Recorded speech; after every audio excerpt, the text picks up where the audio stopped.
Salut! Alors aujourd'hui on va se faire un petit compte rendu des crash bars de chez Outback Motortech parce que j'ai pu tester un peu l'efficacité et la solidité de la chose et la protection fatalement. Donc un samedi, il y avait pas mal de brouillard ce jour-là.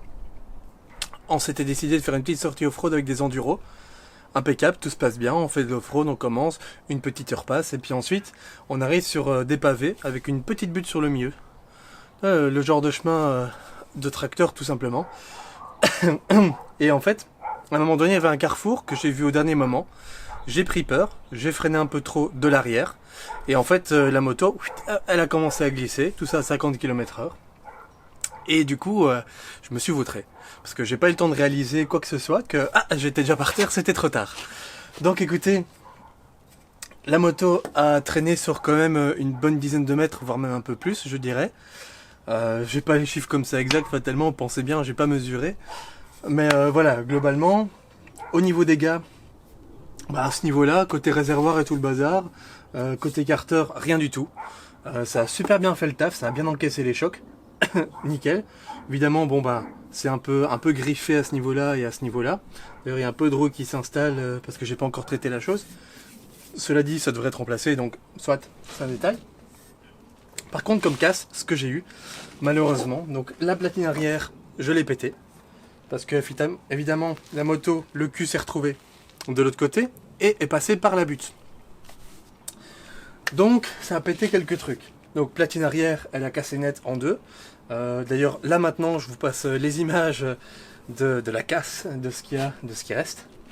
Alors ici, la platine, à ce niveau-ci, donc platine repose-pied gauche, a plié tout simplement. Et c'est carrément vrillé à un endroit. Donc, pour le repose-pied ici, ça s'est vrillé. D'ailleurs, voilà, si je le relâche, il se remet pas du tout comme il faut. Normalement, il doit être bien droit et c'est pas le cas. Donc, ça a plié. Le petit levier de vitesse, il a un peu plié aussi, mais globalement, c'est tellement léger que je m'en suis même pas rendu compte. C'est au garage qu'on m'a dit attention, ça c'est plié aussi. Et alors, dernière petite chose, la béquille centrale. La béquille centrale a plié aussi sous le choc, enfin sous les chocs répétés. Donc ouais, c'est un peu emmerdant. Mais globalement, à part ça, la moto, elle a rien. Fatalement, ici, les barbusters, les barres en aluminium ont un peu pris aussi. Mais c'est tout. C'est tout. Et je pense que s'il n'y avait pas eu ces crash bars, toute la partie de haut, c'était mort aussi, quoi. Hein. Donc, radiateur, il aurait été pété. Le réservoir enfoncé aussi. Ça, c'est une certitude, quoi. Donc, franchement, j'ai eu beaucoup de chance. Et je recommande. Outback Motortech, franchement, c'est de la bonne cam. Vous pouvez y aller les yeux fermés. C'est comme ça.